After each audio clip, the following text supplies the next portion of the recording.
సుమారు 30 ఏళ్లుగా పులివెందులలో అధికారం చెలాయిస్తున్న జగన్ కుటుంబం కనీసం తాగునీటి సమస్యను పరిష్కరించలేకపోయారని టీడీపీ కడప పార్లమెంట్ అధ్యక్షులు భూపేష్ రెడ్డి విమర్శించారు. ప్రభుత్వ ఆదేశాల మేరకు ఒకరోజు ముందే పెన్షన్ల పంపిణీ కార్యక్రమాన్ని కడప జిల్లా జమ్మలమడుగు మున్సిపాలిటీలో చేపట్టారు. 19వ వార్డులో నాయకులు కార్యకర్తలతో కలిసి ఇంటింటికి వెళ్లి లబ్ధిదారులకు పెన్షన్లు అందజేశారు. కూటమి ప్రభుత్వం వచ్చిన తర్వాత పులివెందులలో త్రాగునీటి సమస్యకు శాశ్వత పరిష్కారం చూపామని అన్నారు. గొప్పలు చెప్పుకుంటున్న జగన్ ప్రభుత్వం ఎలాంటి అభివృద్ధి కార్యక్రమాలు చేపట్టలేదని దుయ్యబట్టారు.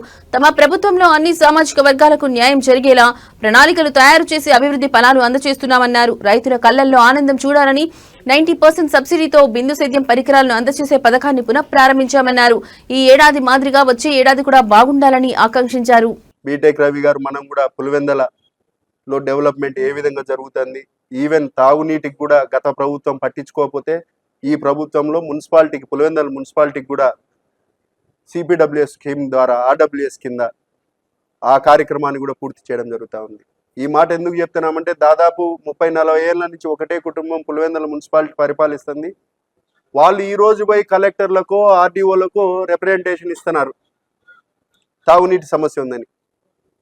అంటే ఈ 40 ఏళ్లలో వాళ్ళు చేయలేని పనిని వాళ్ళే అధికారంలో ఉన్నారు, ముఖ్యమంత్రులుగా ఉన్నారు, ఎంపీ ఎమ్మెల్యేలుగా ఉన్నారు.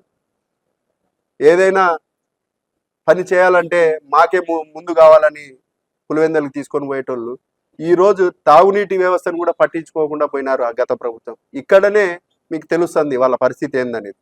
కూటమి ప్రభుత్వం ప్రజల కోసం, ప్రజల సంక్షేమం కోసం, రాష్ట్ర అభివృద్ధి కోసం, రాష్ట్రంలో ఉన్న ఆర్థిక వ్యవస్థను బలోపేతం చేస్తూ మన నాయకుడు చంద్రబాబు నాయుడు గారు ముందుకెళ్తున్నారు. గత ప్రభుత్వం పూర్తిగా ఆర్థిక వ్యవస్థను నిర్వీర్యం చేసి అధోగతి పాలు చేసిన పరిస్థితి మన అందరం గమనించినదే. సామాజిక వర్గాన్ని టచ్ చేసి ప్రతి ఒక్కరిని, చేనేతలను, మత్స్యకారకులను, నాయి బ్రాహ్మణులను, ఆటో డ్రైవర్లను, ఒక సైడ్ బ్రాహ్మణులను, మోజంలకు డబ్బులు ఇవ్వడం కానీ, ఫాస్టర్లకు డబ్బులు ఇవ్వడం కానీ, ఈ విధంగా ప్రతి సామాజిక వర్గాన్ని ఈ ఆంధ్రప్రదేశ్లో ఉన్న ప్రతి ప్రజలను టచ్ చేస్తూ నడిపే ప్రభుత్వం ఈ కూటమి ప్రభుత్వం. రైతుల విషయానికి వస్తే ఇందాక చెప్పినట్టు 7,000 ఇవ్వడమే కాకుండా డ్రిప్ ఇరిగేషన్ ఈరోజు మళ్ళా స్ప్రింక్లర్ ఇరిగేషన్ని 90% సబ్సిడీతో ఈరోజు మళ్ళా రైతుల కళ్ళల్లో ఆనందం చూడాలని ఈరోజు చంద్రబాబు నాయుడు గారు మరలా ఈ కార్యక్రమాన్ని చేపట్టడం జరుగుతుంది. ఈవెన్ టీచర్లతో, గవర్నమెంట్ టీచర్లతో కూడా వాళ్ళతో కరోనా టైంలో వాళ్ళని అక్కడ క్యూ లైన్లో నిలబెట్టాలనే ఉద్దేశంతో ఎంత దిగజారి గత ప్రభుత్వం చేసిందో మీ అందరికి తెలుసు. కానీ ఈరోజు ఒక సుపరిపాలన ఉండాలా, మంచి ప్రభుత్వం, మంచి పేరు తెచ్చుకోవాలా, ప్రజల్లో ఉండాలా, ప్రశ్నించే ప్రతిపక్షం ఉండాలి తప్ప ఒక ఆటవిక చర్యగా నిజంగా సోషల్ మీడియాలో చూస్తూ ఉంటే వాళ్ళ కార్యకర్తల్ని ఏదైతే ఎంకరేజ్ చేసి మాట్లాడచ్చు, కానీ రప అని ఒక అన్పార్లమెంటరీ లాంగ్వేజ్ వాడుతూ రెచ్చగొట్టే విధంగా వాళ్ళ కార్యకర్తలను వాళ్ళే రెచ్చగొట్టుకుంటూ ముందుకు పోతున్నారు. కానీ ఇది మంచి పద్ధతి కాదు. ఈరోజు పోలీస్ వ్యవస్థ, రెవెన్యూ వ్యవస్థ, ఈ మంచి ప్రభుత్వం ఏ విధంగా పరిపాలన సాగిస్తుందో మీ అందరికీ తెలిసిన విషయం. మన జమ్లోడ్ నియోజకవర్గానికి వచ్చిన తర్వాత మరీ ముఖ్యంగా